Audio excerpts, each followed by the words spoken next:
بسم اللہ الرحمن الرحیم. السلام علیکم. میں سید عمران شفقت آپ کی خدمت میں حاضر ہوں.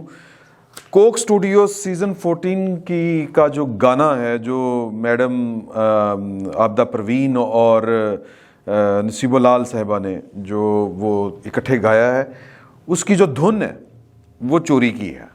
یہ میں بڑا دعویٰ کر رہا ہوں. یہ دعویٰ میرا نہیں ہے، بیسیکلی یہ دعویٰ اس کا ہے جس کی یہ دھن ہے. اور وہ سندھ کے ایک دور افتادہ گاؤں کی ایک رہنے والی نوجوان لڑکی جو گلوکارہ بھی ہے، کمپوزر بھی ہے. نام اس کا ہے نرملا منگھانی.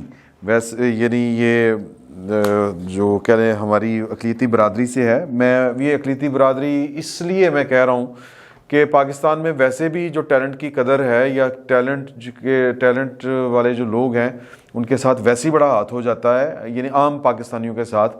اور یہ جو ہمارا اقلیتی طبقہ ہے، میں جو ذکر میں نے کیا وہ اس لیے کیا کہ یہ زیادہ ڈپرائیو ہوتا ہے. یہ ڈپرائیو طبقہ ہے اور اس کے حقوق پہلے ہی سلب ہیں. ہم ویسے ہی نہیں کسی کو، اور یعنی جو مسلمان ہے وہی ہماری نزدیک پاکستانی ہے اور اسی کے سارے حقوق ہیں جیسے بھی ہیں.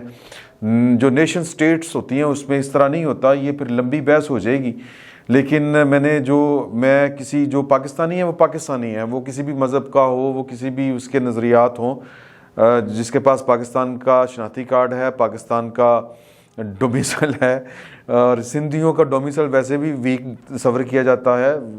مطلب کیا نام ہے ان کا، آصف علی زرداری صاحب جو ہیں، اور ہمارے امداد سمرو صاحب، وہ بھی ویک ڈومیسل کا تذکرہ کرتے ہیں. تو وہ میں نے ایک ویسے سندھی اور پھر اوپر سے اقلیت اور پھر اس کے ساتھ یہ والا ہاتھ ہو جائے، بڑی غلط حرکت ہے، غلط بات ہے. تو یہ جناب خاتون ہیں جو میں نے آپ کو نام بتایا. میں ان کا دعویٰ یہاں پر آپ کو پہلے میں سنا دیتا ہوں، اور یہ پروڈیوسر صاحب جو ہیں وہ آگے چل کر یہ لگا بھی دیں گے. میرا خیال ہے کہ پہلے آپ یہاں پہ سن لیں، کوئی چند سیکنڈ کا ہے، اور اس کے بعد جو ہے وہ، بلکہ میرا خیال ہے کہ آپ پروڈیوسر آپ سنا ہی دیں. السلام علیکم. میں نرملا منگھانی، سنگر، کمپوزر، رائٹر. 14 جون 2021 کو میں نے زلفی صاحب کو 7 کمپوزیشن اپنی شیئر کی، اور ان کی ایک ممبر ہے، تھنک ٹینک کی ممبر ہے نتاشا نورانی. ان کو بھی میں نے 7 کمپوزیشن ان کو سینڈ کی، اور زلفی صاحب سے میں نے ریکویسٹ کی، سر آپ مجھے چانس دیں، میرے پاس اوریجنل میوزک ہے، میں آپ کے ساتھ شیئر کرتی ہوں، آپ مجھے چانس دیں تو میں اپنا اوریجنل میوزک آپ کے ساتھ کروں. تو انہوں نے کوئی رسپانس نہیں دیا. پھر کوکس اسٹوڈیو سیزن 14 کا جو پہلا گانا ریلیز ہوا، تو وہ جیسے ہی میں نے سنا مجھے بہت دکھ ہوا، کیونکہ وہ سیم ٹیون تھی جو میں نے ان کو سینڈ کی تھی. تو پھر میں نے زلفی صاحب کو فون کیا، میسیجز کیے، تو ان کا کوئی رسپانس نہیں آیا. ایک دن بعد ان کا رسپانس آتا ہے، وہ بول رہے ہیں کہ میں نے ٹیون ڈاؤن لوڈ بھی نہیں کی تھی، اور کہا جاتا ہے کہ یہ ہماری پہلے سے ٹیون بنی ہوئی تھی. تو میں بس یہ چاہتی ہوں کہ مجھے کوئی پیسے نہیں چاہیے، مجھے کوئی لالچ نہیں ہے ان سے. میں بس یہ چاہتی ہوں کہ یہ مجھے کریڈٹ دیتے ہیں. باقی جو میرے بھی فون لیے جائیں گے، ان کے بھی فون لیے جائیں گے، یہ فون فورنسک ہوں گے. اس کے بعد کون جھوٹا ہے کون سچا ہے یہ سب پتہ چل جائے گا، اور یہ اب فیصلہ کریں گے کورٹ. اچھا جی، یہ اب آپ نے سن لیا. اب اس کے بعد جو ہے میں آپ کو ان کا جو دعوے کے مطابق انہوں نے 14 جون 2021 کو جو کوک اسٹوڈیو کے پروڈیوسر ہیں، جو بیسیکلی تو وہ پروڈیوسر ہی آپ ان کو کہیں گے کہ وہ میوزک کمپوزر ہیں یا جو بھی ہیں. میرا چونکہ یہ شعبہ نہیں ہے، میں پہلے تھوڑی سی وضاحت کر دوں. میں کورٹ رپورٹنگ کی ہے، میں نے جس طرح زندگی کے مختلف شعبے ہیں ان کو کور کرنے کے لیے صحافیوں کی بھی بیٹس ہوتی ہیں، رپورٹرز کی. تو میری شوبز اور کامرس وغیرہ یہ کبھی بیٹ نہیں رہی. میں نے کبھی اس میں کام نہیں کیا. تو مجھے جو ٹیکنیکلٹیز ہیں ان کا بالکل نہیں پتہ کہ یہ جو اس طرح کا شو ہوتا ہے اس شو کو کیا کہتے ہیں کوک اسٹوڈیو. میں ویسے کوک اسٹوڈیو کا ہزاروں کروڑوں پاکستانیوں کی طرح بہت بڑا فین ہوں، بہت بڑا مداح ہوں. بڑی انوویٹیو کام کیے گئے ہیں وہاں پر، بڑی انوویشنز ہوئی ہیں وہاں پر. اور جو کوک اسٹوڈیو جو ہے وہ انڈیا میں بھی چلا تھا، بھارت میں اس طرح کر کے اس کو پذیرائی نہیں مل سکی. حالانکہ بھارت جو ہے وہاں پر جو موسیقی ہے وہ وہاں کے کلچر کا حصہ ہے. ہمارے ہاں تو جو موسیقی کے گھرانے ہیں ہم تو ان کو مراسی کہہ کے جان چھڑا لیتے ہیں، یا پھر ہمارے جو مارٹس کارڈ بچے ہیں، بڑی فیملیوں کے بچے ہیں، وہ جب موسیقی کی طرف آتے ہیں تو ہم برا سا منہ بنا کے, ان کے گھر والے بھی کہہ دیتے ہیں یار یہ پتہ نہیں کن چکروں میں پڑ گیا ہے, لوگ کیا کہیں کہ مراسی ہو گیا. میں آپ کو اپنی بات بتاتا ہوں, میرا دل کیا کرتا تھا میں جب چھوٹا تھا نا, پیانو سیکھوں, موسیقی اس طرح کی کوئی چیز سیکھوں, کوئی انسٹرومنٹ سیکھوں.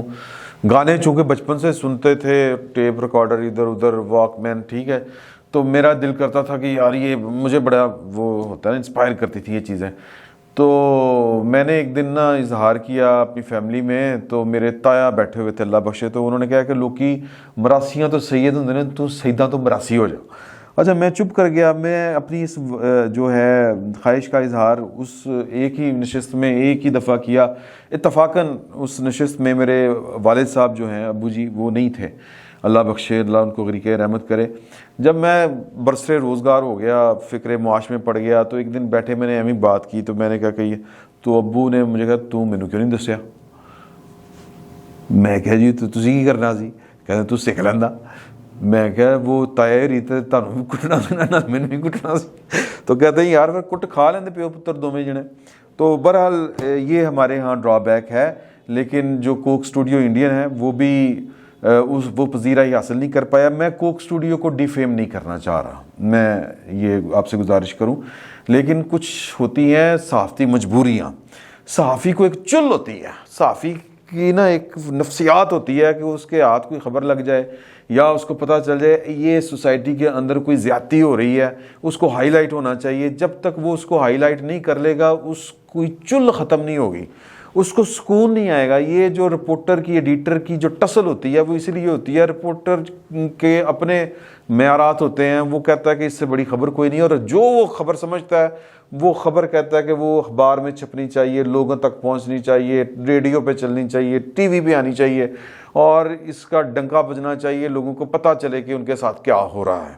ایڈیٹر کی اپنی مجبوریاں ہوتی ہیں, ایک تو عدالتی معاملات اس نے دیکھنی ہوتی ہیں. پاکستان جیسے ملک میں عدالتی مجبوریاں بھی بڑی ہیں, سینسرشپ جس کو ہم کہتے ہیں. کچھ خوف زمانے کے دیکھ کے, ریاست کے چلن دیکھ کے ہم نے اپنے اوپر طاری کیے ہوتے ہیں. ایک بہت بڑا سینسر جو ہے وہ ہمارے مالکان کی وجہ سے ہے, اور وہ اشتہارات کی وجہ سے ہے. کوک اسٹوڈیو, ملک ریاض اور اس طرح کی حبیب بینک, دجے تجے, یہ فلانا گی تلو گی تے فلانا گی, جتنے آپ کے اشتہار آپ اخبار میں چھپتے ہیں, ٹی وی پر آتے ہیں, ان کو لائسنس ٹو کل ہوتا ہے ان کے مالکان کو, کہ ان کے خلاف خبر نہیں چھپتی. ملک ریاض صاحب جتنا مرضی بڑا فراڈ کر دیں, ان کے خلاف پاکستان کے نیشنل میڈیا کے اوپر آپ کو کوئی خبر نہیں چھپتی ہوئی نظر آئے گی, کہیں خبر نہیں ملے گی, صرف وہاں پر چلے گی. ایک پاکستان کا ایک ادارہ ہے جو اشتہارات کی پرواہ نہیں کرتا, اس کا نام ہے ڈان. دوسرا بہت نیچے جا کے جس کا نام آتا ہے وہ ہے جنگ یا جیو, مطلب نہ ہونے کے برابر وہ کمپرومائز کرتا ہے, نہ ہونے کے برابر. وہ گورنمنٹ کے ساتھ پنگا لے لیتا ہے, پوری ٹکر لے لیتا ہے, لیکن وہ کہتا ہے کہ گورنمنٹ دے نال بھی پنگا پاواں اور ادھر سے بھی اشتہارات کی بھی قلت ہو تو یہ اس کے بارے میں نہیں ہے. ڈان اس طرح کے کام کر لیتا ہے. ملک ریاض کے خلاف ڈان میں خبر آپ کو نظر آ جاتی ہے اور کہیں پہ نظر نہیں آتی. تو کوک اسٹوڈیو کے خلاف بھی خبر کہیں نہیں چل سکتی تھی. یہ بیسیکلی کوک اسٹوڈیو کے پروڈیوسر کی جو ہے ان کے اوپر الزام ہے, اور ان کا نام ہے ذوالفقار جبار خان. بڑا لمبا نام ہے. یہ پہلے ہوتے تھے نیس کیفے بیسمنٹ کے پروڈیوسر تھے, اور ان کے کریڈٹ کے اوپر کوئی بڑا کام نہیں ہے. کوک اسٹوڈیو ایک بڑا پلیٹ فارم تھا, اور دیکھیں نا پائنے آندے ساری پھر کم لاتا. ٹھیک ہے جی, یہ تو خیر اب عدالت میں جائے گا معاملہ, کیونکہ یہ جو آپ نے سن لی یہ بات نرملا کی بات, کہ نرملا تیاری کر رہی ہیں عدالت جانے کی, اور ان کو کیا چاہیے, ایک فنکار کو کریڈٹ چاہیے ہوتا ہے, نیک نامی چاہیے ہوتی ہے, اور ایک اعزاز چاہیے ہوتا ہے کہ یار کہ وہ واقعی ایک تخلیق کار ہے, اللہ کی دی ہوئی صلاحیتوں کے بلبوتے کے اوپر وہ تخلیق کرتا ہے. اور بیسیکلی تخلیق کار تو بنیادی طور پر اللہ کی دین ہے نا, یہ تو اللہ کی صفت ہے.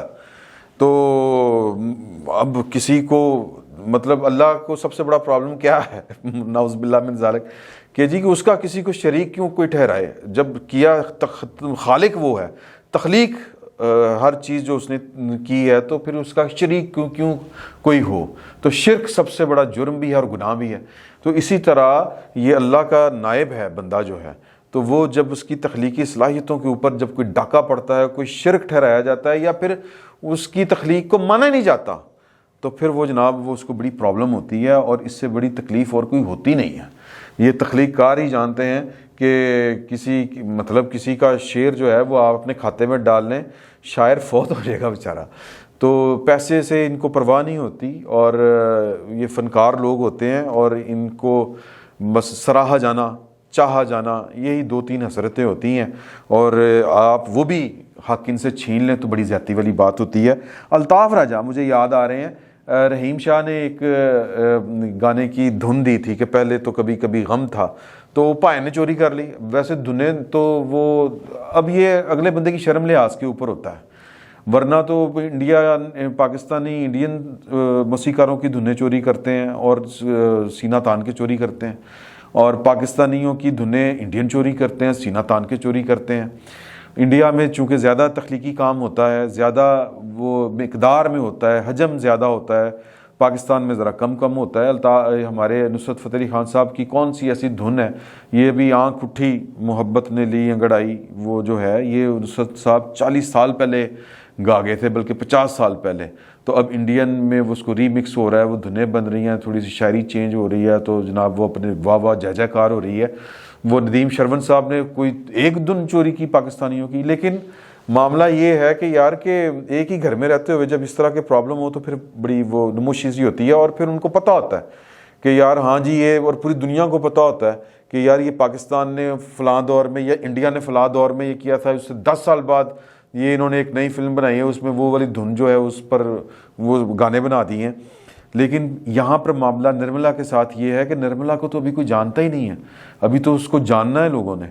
اب وہ اس نے دھن بھیجی ان کو، اور وہ 7 ٹیونز ہیں جو میرے پاس ہیں، وہ بھی پروڈیوسر صاحب یہ ذرا چلا کے دکھا دیجیے گا، بلکہ آپ سن لیں. میں ہوں ہیر تو میرا رانجھا، کیسا ہے تو یہ تو بتا جا، بیٹھے بیٹھے میں تھک گئی ہاں، تیرا مجھ سے یوں رس جانا، چنگا نہ لگے رے ماہی، کیسے میں تجھ کو سمجھاواں. اور یہ اب آپ نے دیکھ لی، اور یہ انہوں نے ان کے ساتھ جو واٹس ایپ کے اوپر کنورسیشن ہوئی ہے وہ ساری کی ساری، اس میں لگتا تو یہی ہے کہ نرملا جو ہے وہ بیچاری چیخ چلا سہی رہی ہے، اور اس کے ساتھ زیادتی کی ہے زلفی صاحب نے. اور زلفی صاحب پہلے کہتے ہیں میں تو سنی نہیں تیری ٹون. یار اتنی بھی کیا میرا مطلب ہے نیر آپ نے مچا دیا ہے. بھائی جان دیکھیں، بات یہ ہے کہ نلائکی کی سزا، آپ کی نلائکی کی سزا کسی اور کو نہیں ملنی چاہیے، کسی اور تخلیق کار کو نہیں ملنی چاہیے. تو یہ کیس چلے گا. کوک اسٹوڈیو کو بھی سوچنا چاہیے کہ اس طرح کے جو جس کو ہم کہتے ہیں جو انٹلیکچوئل جو پراپرٹی ہوتی ہے اس کے اوپر جو ڈاکے ڈالنے والے ہوتے ہیں، ان کو لوگوں کو کا کلا کما ہونا چاہیے، اس طرح کی حرکتیں نہیں ہونی چاہیے. تو کوک اسٹوڈیو ایک اچھا فورم ہے، ایک مطلب 14 سیزن آ چکے ہیں ان کے، اور ایک سے بڑھ کر ایک آیا ہے، اس میں کوئی شک نہیں ہے. لیکن تخلیق کار لوگ ہونے چاہیے، جس طرح ماضی میں انہوں نے کوئی تخلیق، کوئی انوویشن، کوئی نئی چیزیں، کوئی میرا مطلب ہے وہ اس کو میں نے جس طرح پہلے آپ سے کہا کہ میں اس کا ٹیکنیکلٹیز کو نہیں جانتا، میں ایک لے مین کے طور پر بات کر رہا ہوں، اور ایک صحافی کے جس کے پاس خبر. اب یہ میں آپ کو اور جو بات درمیان میں رہ گئی بتانے والی کہ یہ خبر نیشنل میڈیا کے اوپر نہیں چل سکتی تھی، اور یہ خبر میری نہیں ہے، یہ ایک میرے دوست صحافی کی ہے، اور اس نے اپنی صحافت کا آج حق ادا کر دیا ہے. میں اس کا نام اس لیے نہیں لے سکتا کہ وہ جس ادارے میں کام کرتا ہے اس ادارے والوں نے اس کی نوکری پہ در پہ آ جائیں گے، کیونکہ کوک جو ہے وہ بڑی کمپنی ہے. اس کے نہ صرف کوک اسٹوڈیو وہ ایک پیڈ کانٹینٹ ہے، مطلب پیسے دے کے وہ چلاتے ہیں، اور بلکہ کوک جو وہ ایک کہہ لیں کہ کیا اس کو کہتے ہیں کولڈ ڈرنک جو ہے وہ بذات خود بہت بڑی ایک انٹرنیشنل پارٹی ہے. تو لہٰذا یہ جب اگر یہ کسی میڈیا چینل پہ یہ خبر آ نہیں سکتی تھی، اور ایک صحافی جس کے پاس خبر ہو اور پھر ایک عورت بچی جس کے ساتھ زیادتی ہوئی ہے اس کی آواز آپ تک پہنچانا ضروری تھا. تو انہوں نے مجھے کہا کہ یار بریکنگ نیوز ہے یہ تم کر دے. تو میں نے خالصتاً وہ ایک صحافتی خدمت جو ہے، ایک دوست کی مدد کہہ لیں، یا میں کریڈٹ اسی کا ہے، میں نام اس کا اس لیے نہیں لے سکتا کہ یار کہ وہ اس کے ساتھ زیادتی ہو جائے گی کوئی نہ کوئی.